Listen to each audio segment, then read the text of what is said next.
बिस्मिल्लाहिर्रहमानिर्रहीम। In the name of Allah, the Beneficent, the Merciful. अस्सलामु अलैकुम वरहमतुल्लाहि वबरकातुहू। फिफ्थ क्लास, कैसे हैं बच्चों आप सब? उम्मीद है आप सब खैरियत से होंगे, नमाज भी पढ़ते होंगे, दुआ भी करते होंगे।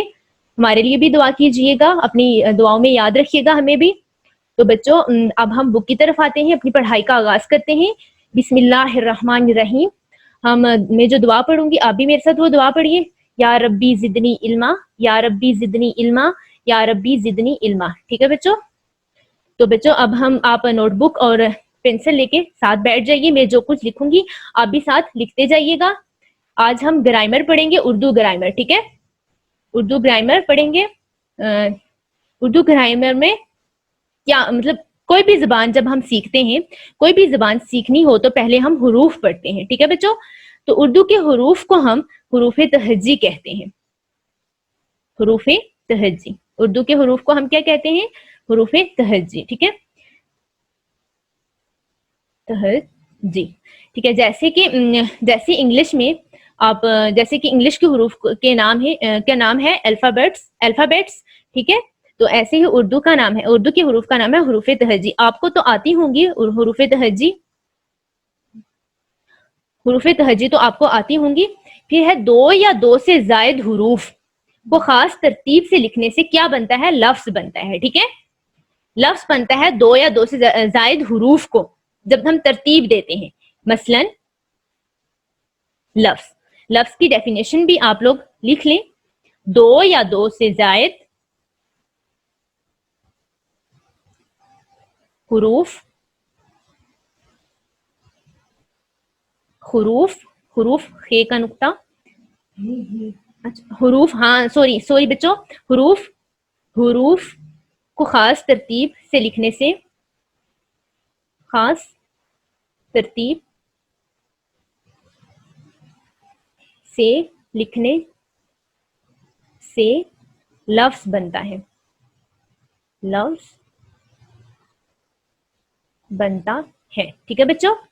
मसलन कैसे लफ्ज बनता है? दो वर्ड्स भी आप लोग ले लें, उसे जरूरी नहीं है कि वो लफ्ज का कोई मतलब ही हो, लफ्ज ही बनाना है हम लोगों ने, तो कोई भी आप लोग लफ्ज बना सकते हैं। मसलन आग,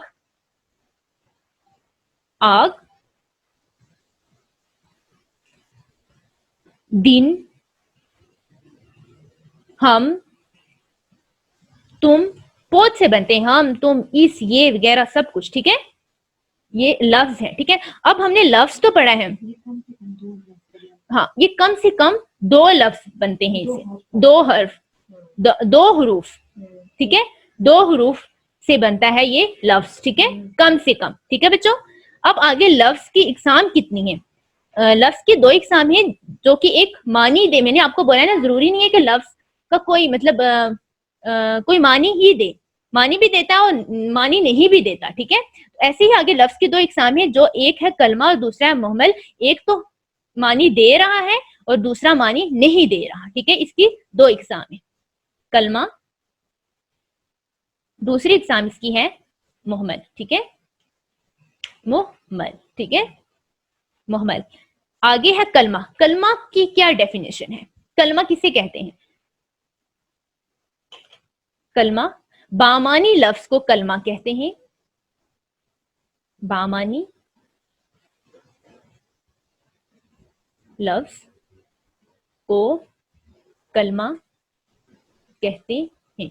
अब बेटो बामानी क्या मतलब? मतलब कि जो कोई मानी दे, ठीक है, जो लफ्ज का मानी दे उसको क्या कहते हैं? कलमा कहते हैं। मसलन एग्जाम्पल भी आप लोग लिखते जाएं बेटा, आप लोग भी साथ साथ। मसलन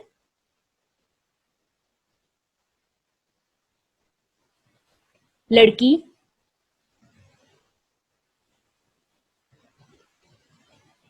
खेल, स्कूल,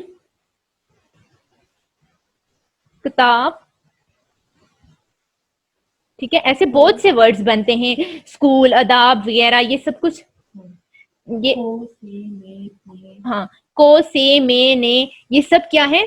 कलमा है, जो मानी दे रहा है, हमें समझ आ रही है जिस वर्ड की। ठीक है, ये क्या है? कलमा है। ठीक है, ने, ये सब कलमा है, ठीक है, जिसके हमें, जिस वर्ड की हमें समझ आए, जिस लफ्ज की हमें समझ आए, वो क्या होता है, कलमा होता है, ठीक है। आगे है महमल। महमल क्या है?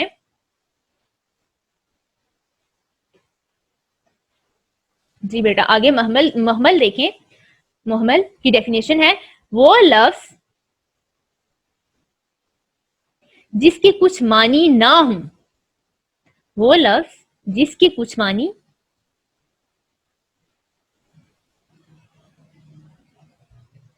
ना हो, लेकिन वो कलमे के साथ, कलमे, लेकिन वो कलमे के साथ, कलमे के साथ मिलकर बोला जाए,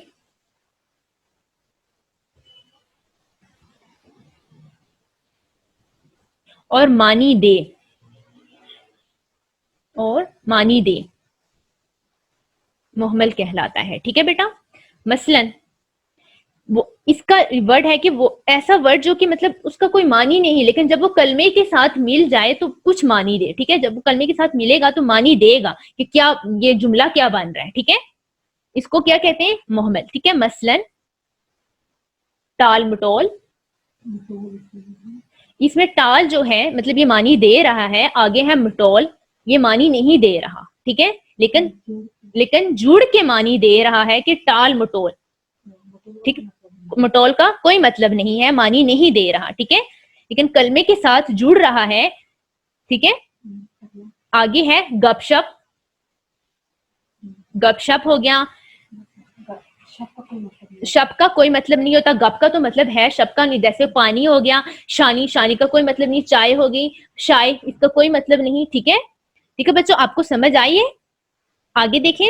आगे कलमे की इकसाम, जो हमने पढ़ा है ना, लफ्ज की आगे दो इकसाम थी, कलमा और मुहम्मल। आगे कलमा है, आगे कलमे की इकसाम क्या है? कलमे की इकसाम तीन है, ठीक है। कलमे की इकसाम तीन है। पहली है इसम, इसम, फेल,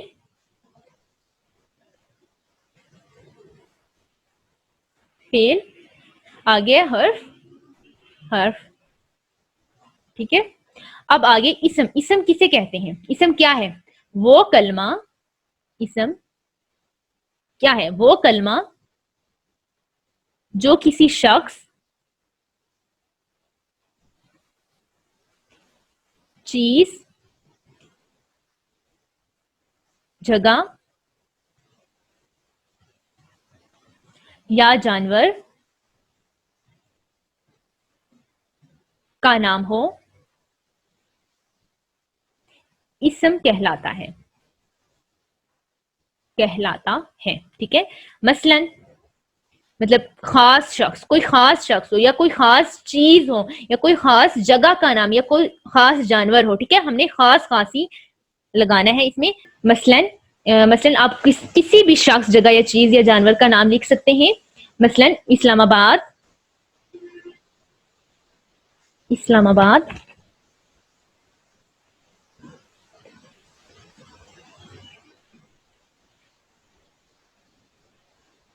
कुर्सी, कोई भी चीज, ठीक है। जगह कोई भी आपने लिख दी, चीज भी लिख दी, कोई जानवर आप लिख दे, गाय लिख दें,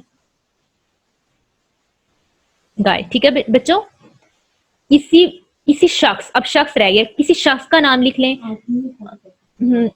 कोई आदमी, आदमी लिख दें,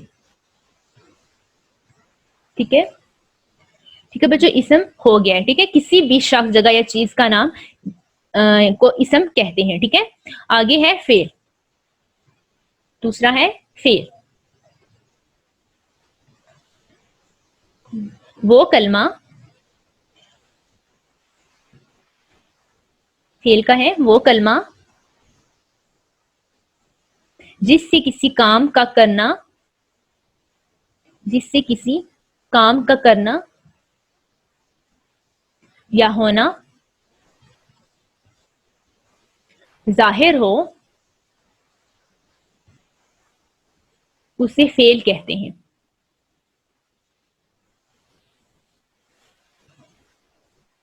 मसलन मतलब कि किसी काम को फेल कहते हैं, किसी काम का करना या होना जाहिर भी हो उसको भी फेल कहते हैं, किसी काम को करना भी फेल होता है, ठीक है। मसलन भागा, भागा, गया, खेला, खेला, खेलता है, या कुछ खेला, कुछ भी लिख लें, ठीक है। पढ़ा, खाया, खेला, पढ़ा, कुछ भी लिख दें, ठीक है। खेलता, खेला, पढ़ा, खाया, खाता है, भागता है, कुछ भी, ठीक है बच्चों। आगे है हर्फ। हर्फ वो कलमा, हर्फ का लिखे वो कलमा या लफ्ज, वो कलमा या लफ्ज जो ना इसम हो, ना फेल, बल्कि इन दोनों को मिलाने के लिए, इन दोनों को मिलाने के लिए इस्तेमाल हो हर्फ कहलाता है।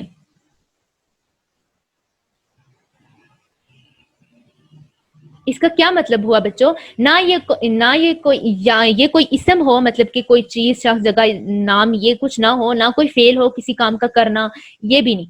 हर्फ वो है, वो कलमा या लफ्ज हो जो किसी को इन दोनों को मिलाने के लिए इस्तेमाल हो। कोई मतलब जैसे कि का, की, के, ने, को, पर, से वगैरह। मतलब कि जैसे मैं एक एग्जांपल दे देती हूँ कि सारा ने असलम को चाय दी, ठीक है। अब देखें कि ये वर्ड मिलाने के लिए इस्तेमाल हुआ ना, को। सारा ने असलम को चाय दी, ठीक है। समझ आ गई है बेटा? उम्मीद है बहुत अच्छे से आपको समझ आ गई होगी। अगर आपको समझ ना आई हो तो ग्रुप में आप मैसेज करके पूछ सकते हैं मुझसे, ठीक है बेटा। तो बच्चों आप लोगों ने ये लिख के याद करना है, नोटबुक पे होमवर्क भी करना है आपने, उर्दू बी का, ठीक है। उर्दू बी की जो आपकी नोटबुक होगी उसमें आपने डेफिनेशंस लिख के आपने होमवर्क करना है। लफ्ज, कलमा, महमल और लफ्ज की लिखवाई, लफ्ज, कलमा, महमल और आगे जो है कलमे की इकसाम थी, इसम, फेल और हर्फ, ठीक है। ठीक है बेटा, ठीक है बेटा, ये आपने लिख के याद करना है और होमवर्क भी करना है। और अपनी दुआ में याद रखिएगा। मेरी बेस्ट विशेस आपके साथ हैं। गुड लक, अल्लाह हाफिज।